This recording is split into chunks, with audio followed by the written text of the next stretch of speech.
Hello and welcome to the next in the BIPC Cumbria webinar series. We are in our wonderful home of Liquid Studios. Thank you to them for all the support they're giving us with making these webinars hopefully more engaging for you, the audience. This week we have Stephen from Monstro Leads with us. Hi Stephen, thank you for coming on the show. Thank you very much. We've done some work with Stephen on several things before, but today we're going to talk about Facebook ads. Now, I always put myself up as the guy who's got it wrong, as people will know. And when I had my gallery, both online and in Carlisle, the internet was a big part of that. And I knew I had to access that. And it worked really well for me on one level. And then as I got more confident with the website, as I got more confident with my social medias, Facebook ads came up. And I thought, this is it, you know, modicum of research, and then I'll be away. Before you know it, I'll be selling all over the country. I'll need a warehouse, you know. Needless to say, that didn't happen. I went down the pitfalls of, they advertised to me and said, Facebook ads are a good thing. I went, oh, great. Watched a couple of tutorials, set a budget, you know, thought I was doing it professionally. And I was at the point in business where that budget was small and it really mattered. You know, there wasn't an endless pot. So what I thought I was doing was really giving it a good go. And in truth, that money just frittered away. Not Facebook's fault, my fault, because I didn't know enough about what I was doing. And I read about split testing and A/B adverts, and I tried to look into whether carousels were better than feeds, and, you know, but in the end, I just got myself a little bit lost and made the age-old decision of a one-man band who's doing everything himself of saying, I'm not doing it, I don't think it's any good, or it's not for me. Now, we all know that I was the one that was at fault there, but we wanted to do this webinar series and another one that's coming up as well, which will show you the actual mechanics of this, to talk about why I'm wrong, basically. Right. Why did I mess up on Facebook adverts, and what can we do for people, one-man bands, independent, small, limited companies who maybe don't have either the money to get someone in or the budget to sort of say, £500 a week, yeah, not a problem. We'll throw at that and really kind of cover all our bases. Yeah. Is the overarching question. Right. So I think where a lot of people go wrong is they're not familiar with the platform.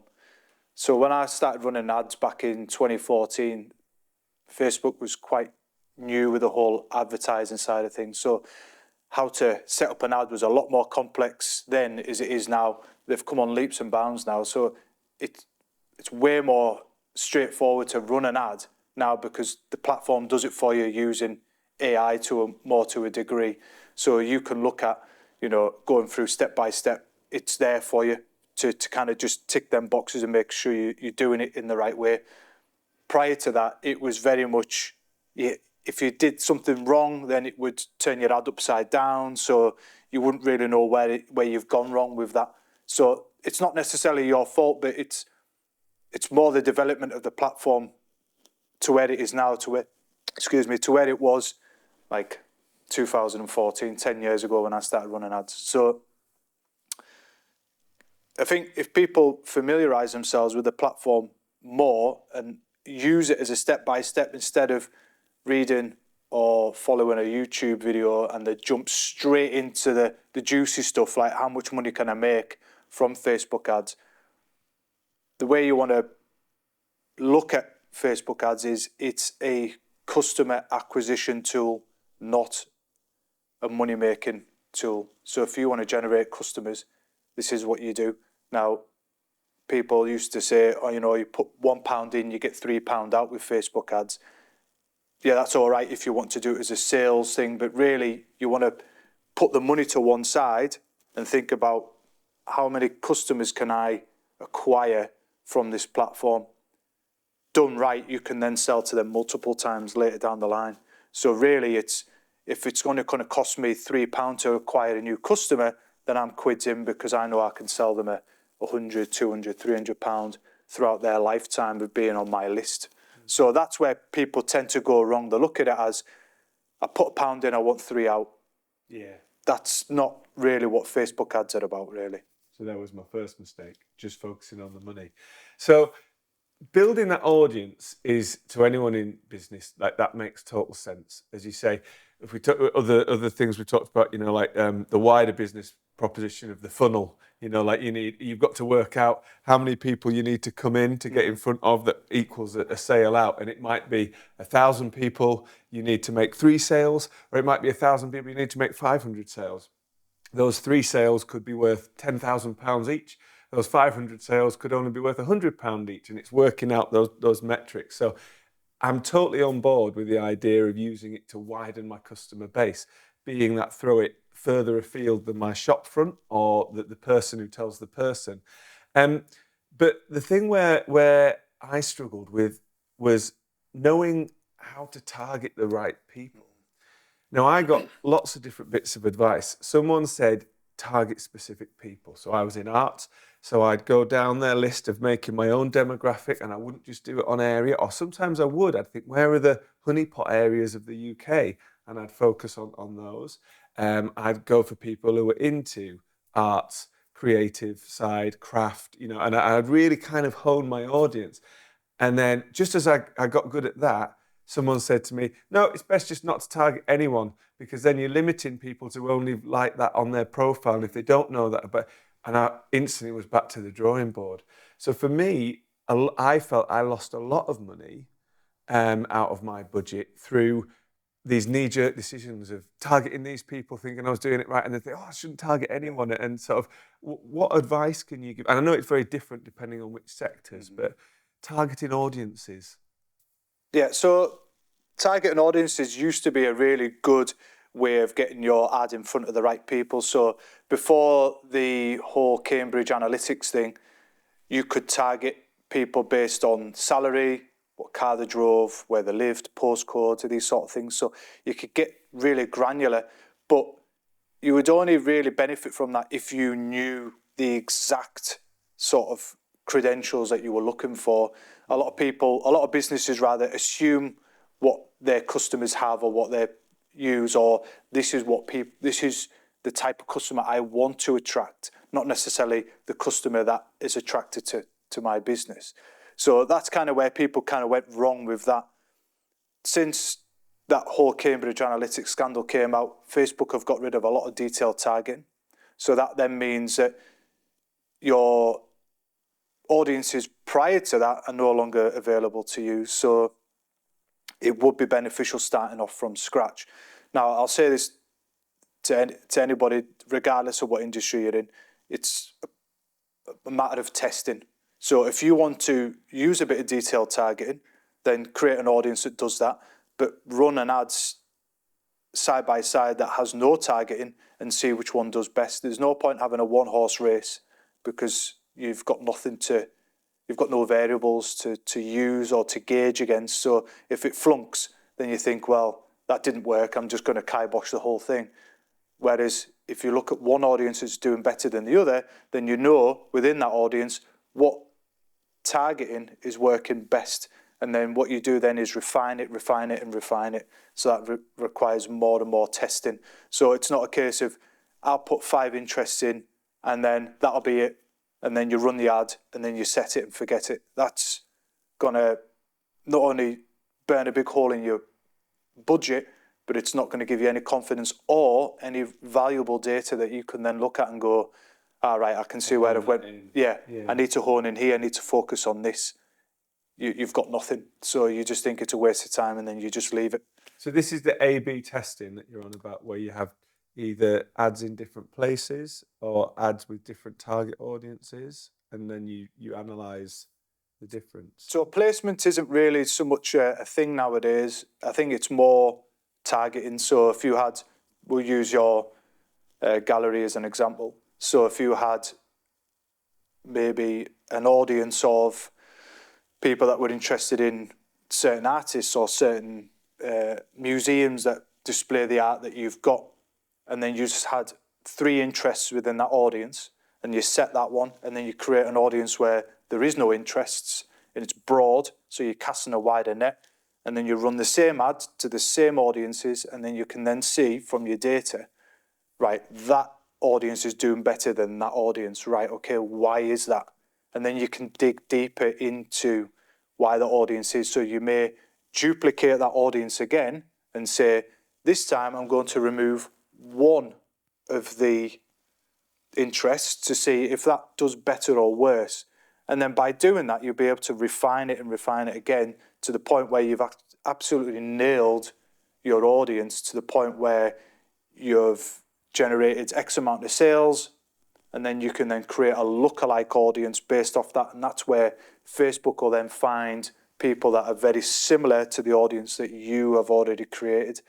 That's a little bit more advanced, but the crux of it is you need to test vigorously what audience is going to bring in your sort of sales or your, their information, so then you can sell to them at a later time.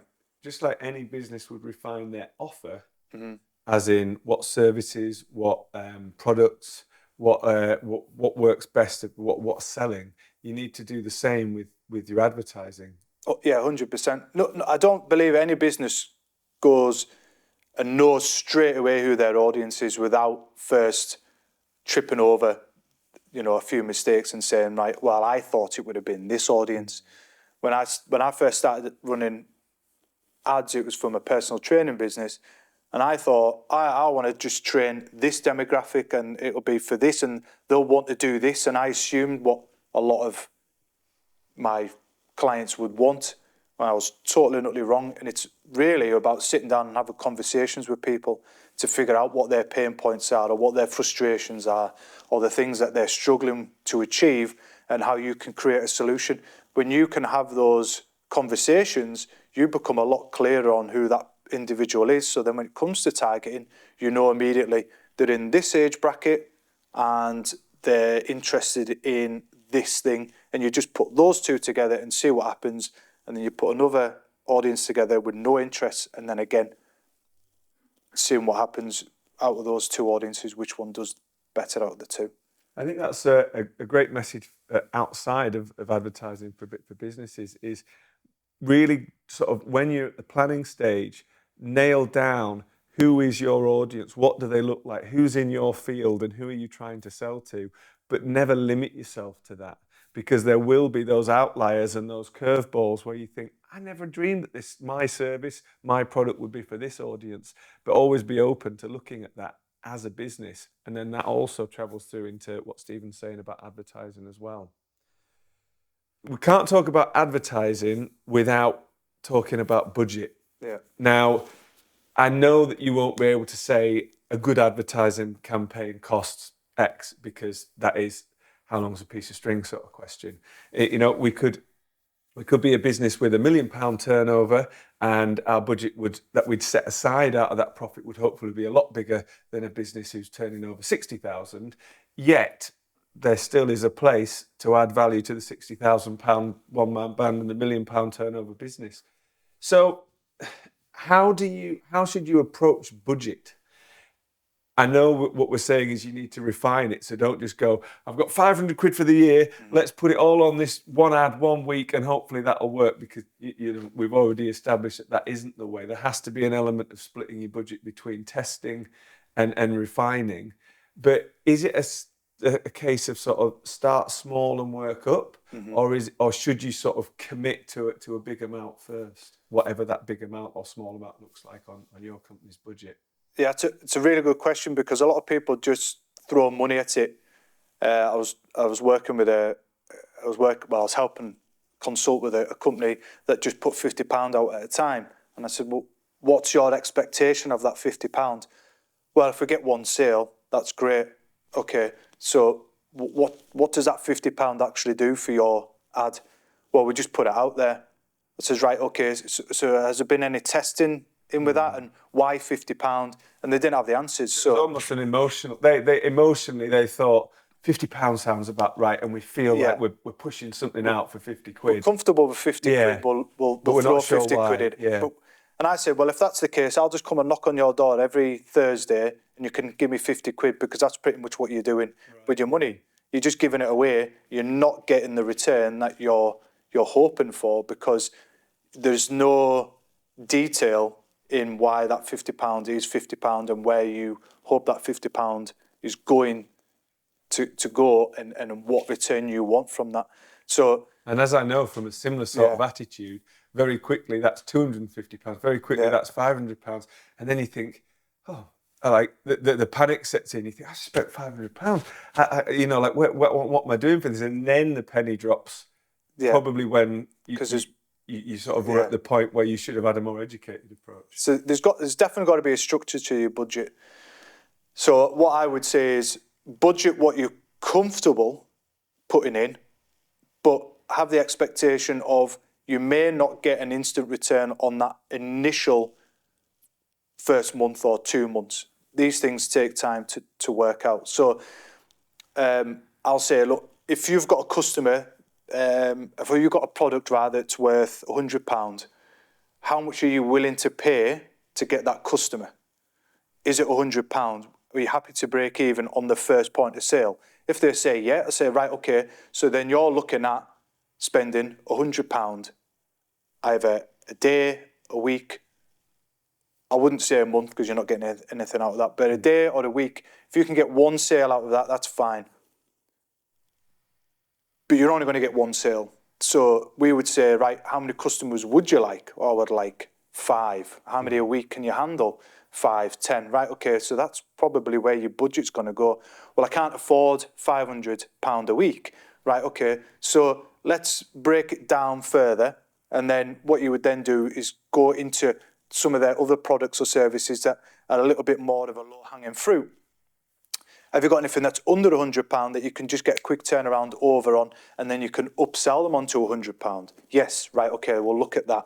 So that brings the budget dramatically down from 500 down to 250 a week. And if they're still not happy with that, we repeat the process again, just to give them the confidence that what we're about to do is actually going to work. Now, if you've got a sort of blank check that you want to write for ads, same point applies. You don't want to go crazy and just start throwing money at the wall and just hoping that you're going to... Until you've done that testing. Until you've done that testing. So let's go back to the £500 budget. Say, right, okay, well, for the first 2 months, you're going to look at £500 a month, hypothetically, or a week.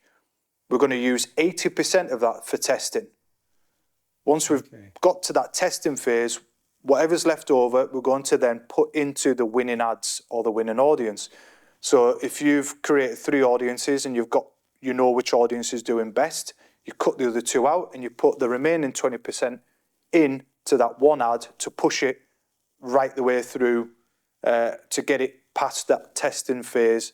So then you're forcing the algorithm to work harder to find the people that you're wanting to advertise to. But from an educated start.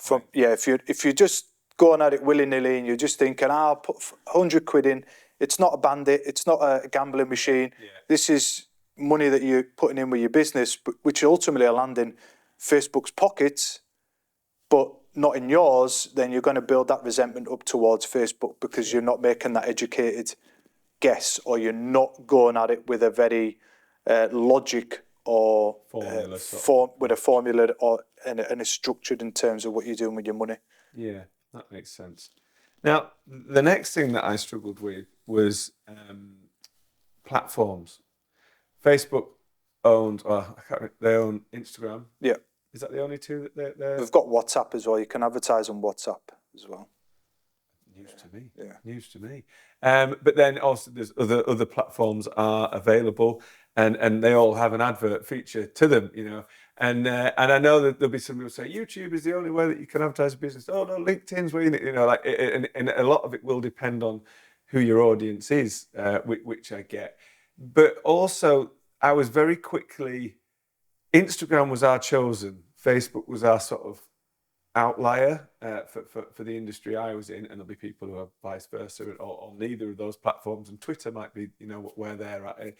But when I was advertising on one, they instantly said like, oh, well, I mean, you can't not have a presence on this one. So then I was like busy advertising on this one, and then again, I'd sort of flip-flop between my two, which was Facebook and Instagram.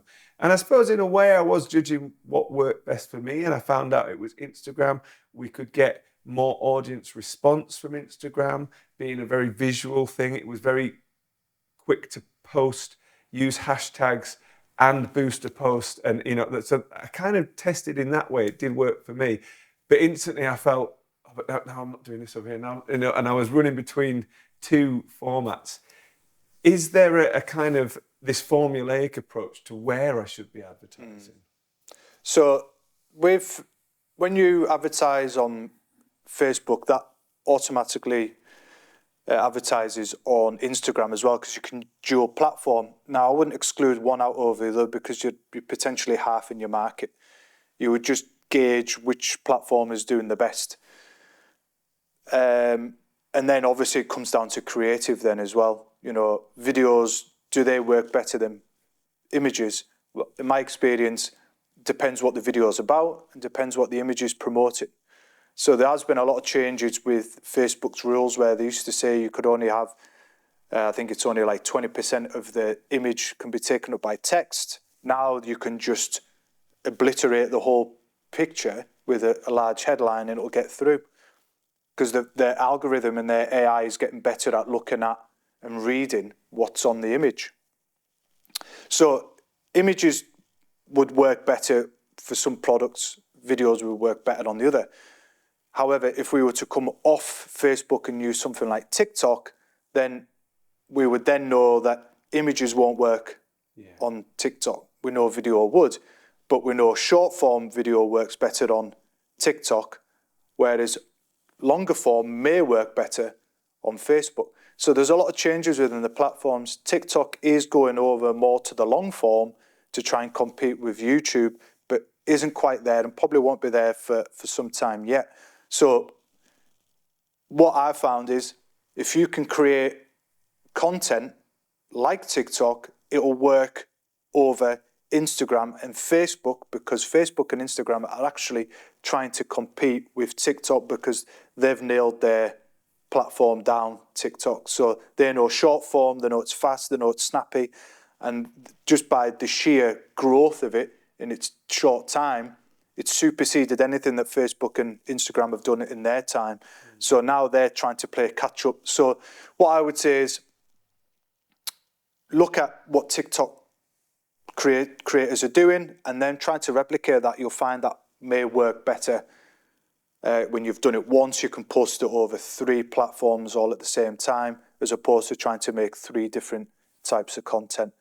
That just makes it simpler for you, and then you can then test those bits of content a lot easier than doing longer form video, which may be something you could do later down the line, or you could do that on YouTube. So just like the testing of the adverts, again, it goes back to, it's buyer beware, it's your money, know the platforms, do a bit of research about what you're pushing out on what platform and which one works for you. Yeah. You could be pushing the best content in the world out on LinkedIn and no one cares. Yeah, if all you did was put the same content on Twitter, or maybe not Twitter, but on one of the other platforms such as TikTok, then it might absolutely be perfect. Yeah. But wrong audience, wrong platform. That's it. Yeah. Something you mentioned there about AI and how it is getting better at allowing, because I remember the days of too much text in this advert and thinking, but I need to tell them, about stuff, and that being quite annoying. And then the big GDPR sort of years of like what's allowed, what's not. When you're using a platform like Facebook, do they keep you right legally? Like, we can't advertise guns and drugs and anything like that. I don't mean from that sense, but as in, can you do something wrong as such on a legal level, or will they guide you through that process of like, this advert is allowed, this advert isn't allowed, sort of thing? Yeah, so Facebook have got really, really good at finding ads that don't comply, and they're getting better with their processes. It's something that's going to take a bit more time. Back in the day, if your ad got rejected, it got rejected. There was no real reason why, but for the most part, a lot of them didn't get rejected, and you think to yourself, how did that ad get through? Right. And that ad didn't. You know, that I know isn't compliant. That one I know is a bit more compliant, but for some reason that one got through and that one didn't. As their processes improve, what they're now doing is telling you why that ad isn't working, so you can make those changes. So it's interesting you bring that up, because I was speaking with my Meta support advisor yesterday, and they advised me that if you ever get an ad rejected, don't delete that ad. Work to refine it, to improve it, to get it approved.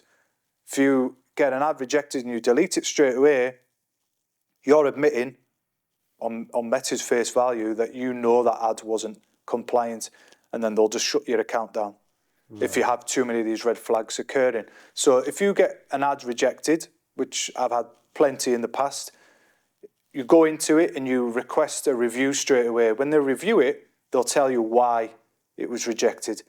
Instead of creating another ad, you just edit that ad and you change those things that you've been requested to change, resubmit it, and if it gets approved, it gets approved. If it doesn't, you repeat the process again, or you speak to someone within support to say, why does this ad keep getting rejected? Sometimes the AI might just flag it because it's been flagged that many times before. It's better maybe just than to start another campaign from scratch, but not to delete the one that you've done prior to that, because that's shown a sign that you're being guilty, and then Meta frown upon that. But in terms of legalities, you're not necessarily covered. Facebook do that themselves. They try to cover their backs by having these procedures in place and having these terms and conditions in place. So you can't really get in legal hot water if you sort of just creating your adverts for products you are allowed to create adverts for because you own the rights to sell them, sort of thing. Yeah, providing you're compliant and your product's compliant and what you're doing is ethical, then you're covered. If you go out of any of those parameters, then you're setting yourself up for, you know... But not from a legal advertising perspective. No, not from a legal... No. Yeah, good. Thanks for clearing up the legal side of that. I know that can be a worry, again, when you're often a one or two person business where no expertise on that. Thanks also for going through all of that. As I said, this is an introduction to Facebook ads. I have already learned a lot of where I went wrong. We're going to follow up this episode with another episode where Stephen will be running through a start to finish setup, and you'll be able to see his screen and how he sets up a Facebook advert, which should be helpful for whatever business you're in. Thank you for watching today. Thank you again for Liquid Studios for allowing us to be in this amazing studio and film our webinars for you here. We hope you're enjoying the content, and we shall see you again very soon. Thank you, Stephen. Thank you, Ben. A Liquid Studios production.